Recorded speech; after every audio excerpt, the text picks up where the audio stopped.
With the NBA trade deadline being less than 1 week away, we see a new report coming out that Brad Stevens and the Boston Celtics could be expressing interest in a big man in Philadelphia. One who could be possibly getting a reunion back in Boston as he has now rejoined the NBA this season after having a stint with the Celtics as he was previously drafted. And how would he fit in? How would he work with this Celtics team? And is this even a perfect move? We'll be diving into all of that and more on this episode of Celtics Digest. I am Bruce Velez, and you guys have been absolutely fantastic showing your love and support on the channel, which has been super appreciative. The Celtics do take on the New Orleans Pelicans tonight, and we will have a post game coming for you guys as well, breaking that down. But today, we'll be getting into some news in the afternoon. Without further ado, though, let's dive into the video at hand. Make sure to grab that snack. Before we dive in and before we talk about the Celtics possibly getting into some trade news, we do have another update revolving around this Boston Celtics team. As yesterday, we saw the NBA All-Stars get released for the full teams, and we saw another Boston Celtic get named as an All-Star as Jaylen Brown was named to his fourth All-Star team this season, and he will be joining the likes of another Boston Celtic in Jayson Tatum, as Jayson Tatum is a starter for this team. And we know the Celtics, obviously a top 2 team in the Eastern Conference, were going to get at least 2 players. Some fans, including myself, were hoping for Derrick White or Kristaps Porziņģis to kind of fight in there. But obviously, with this all-star list, having snubs already from some top players on some already pretty solid teams, it was very unlikely that neither of those players were going to make it, even if in our hearts they do deserve to. I still think that the NBA All-Star list should be increased to 15 players per roster. I do think that it is ridiculous that it is only 12 per conference, as that's why we have so many snubs in this All-Star race. But it is nice to see Jaylen Brown make it alongside Jayson Tatum. If we do want to dive in and look at Jaylen Brown's stats this season, we can see he's averaging 23 points, 6 rebounds, and 5 assists on 45% shooting from the field and 32% shooting from three-point range. Brown has been very solid for this Celtics team, and in recent contests, alongside Kristaps Porziņģis, has been a very dynamic duo. We do know that they do work very well off each other, and we already see that great relationship off the court, but it also works on the court as Kristaps and Jaylen Brown tend to, get in a little P&R rhythm and work into that 2-game man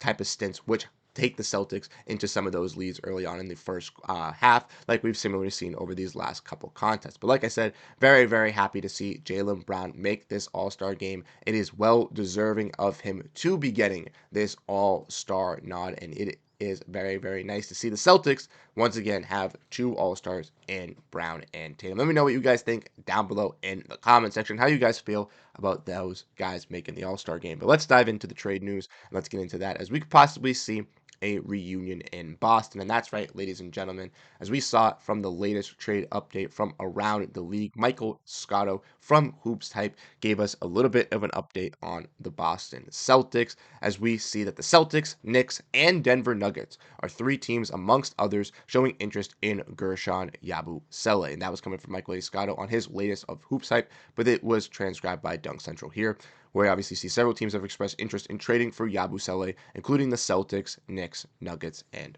others. And this was kind of cool to see. We all know Guerschon Yabusele, or the Dancing Bear, as you may know him as his nickname, was drafted to the Boston Celtics in the same year that Jaylen Brown was drafted to the Celtics as well, back in 2016. But Jaylen Brown and Guerschon Yabusele were both in Boston. Yabusele was more of a project piece and never really panned out on the Celtics team. He then went to go overseas, had been playing over with Real Madrid, and was on the France national Olympic roster and playing alongside Victor Wembanyama for a majority of that run at the starting power forward. Was able to showcase his skill set to GMs around the league, playing against some of the top teams and playing against Team USA, doing solid against some of their players to warrant him a kind of venture to come over to the US and play back in the NBA. And the Sixers were a team that were willing to give him a contract. He did kind of call out the Boston Celtics all to kind of sign him. He talked to Gary Washburn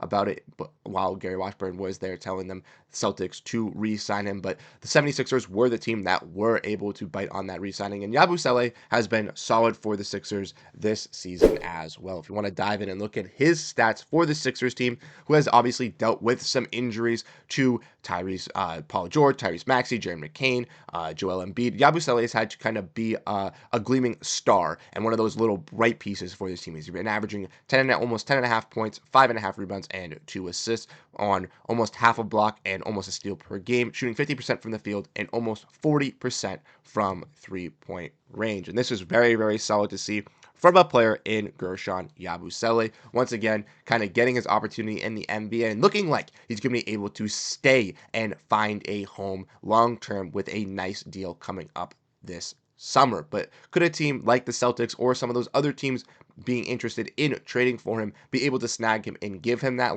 long-term deal? I think it's a possibility. And I would like the Celtics to kind of go into this kind of move. We see with Yabusele, like I said, he can play the power forward a little bit better. It can play the center as a little bit of a small ball five, but is a pretty solid power forward. So we could play alongside guys like Al Horford or like Kristaps Porziņģis in some lineups for this Celtics team. And ultimately, I don't think the Celtics would have to give up too much as well. If we want to look at Yabusele's contract here, he makes around $2 million. And like I said, he was signed to a one-year deal. So he's a free agent next season. So if the Celtics were to acquire him, they would have to re-sign him. But Yabu could be a nice guy to be on the bench, to just be another rebounder, another scorer, another pretty solid, decent shooting big man as well. And he's also pretty easily attainable for the Celtics in the second apron due to the fact that he makes a cheaper contract. So I want to know your thoughts down below in the comment section on if you guys would like Yabusele, but how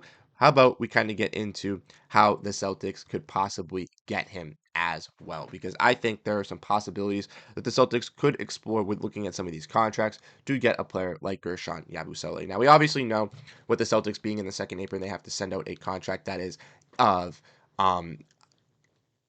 equal value or higher out and take in less value as a second apron team. So they're not obviously going to be sending out any of these top end guys, but I think kind of look at this list as there's 3 guys to keep an eye on, and Jaden Springer, Xavier Tillman, and Neemias Queta. Those 3 guys I feel like haven't really solidified a role. Baylor Scheierman hasn't really either, but with him being the Celtics rookie and with them seeing growth in Jordan Walsh already this season, I still think they'll want to invest in Baylor Scheierman. They'll definitely want to keep that investment going because they have him locked up long term. But Tillman, Queta, and Springer could be those 3 guys, and Springer and Tillman have been those names kind of talked about. Queta has really kind of pushed himself with Joe and kind of found himself a role as one of these tertiary bigs behind Luke Cornett, or used as a backup big with Luke Cornett, depending on the different type of matchups, or if they want to go double big. So I don't think he'll get moved, but possibly a guy like Xavier Tillman or Springer could get moved for Yabusele. With Springer's rise defensively, and even in the Celtics last game here versus the Chicago Bulls, where he played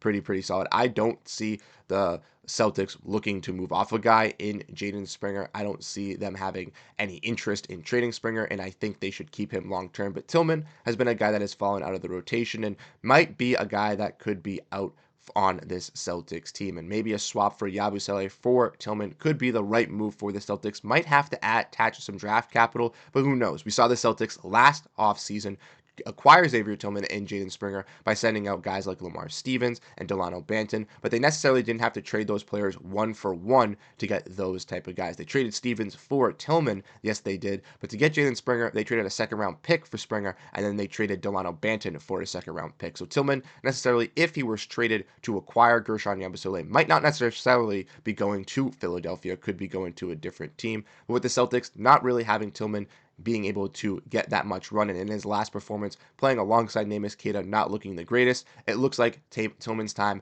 could be the one that is expiring with this Celtics squad as the Celtics look to kind of make a marginal upgrade. But they not necessarily are going full in for Guerschon Yabusele. This is not saying that they are 100% acquiring him. It just to say that they are expressed interest in him, and I think he would be a pretty solid fit with this Celtics squad, bringing nice shooting and rebounding to this power forward / center position, and could add some beefier a beefier name into this front court position at that power forward spot. But let me know what you guys think down below in the comment section. Would you guys like a reunion with the Dancing Bear? And how do you guys feel about Jaylen Brown making the All-Star game? I'm absolutely ecstatic about both of these topics, and I want to know your thoughts. So like I said, let me know down below in the comment section. You guys have been absolutely fantastic showing your love and support, but I'll catch you guys in the next one. Have a great rest of your day, and go Boston Celtics. Peace out, everyone.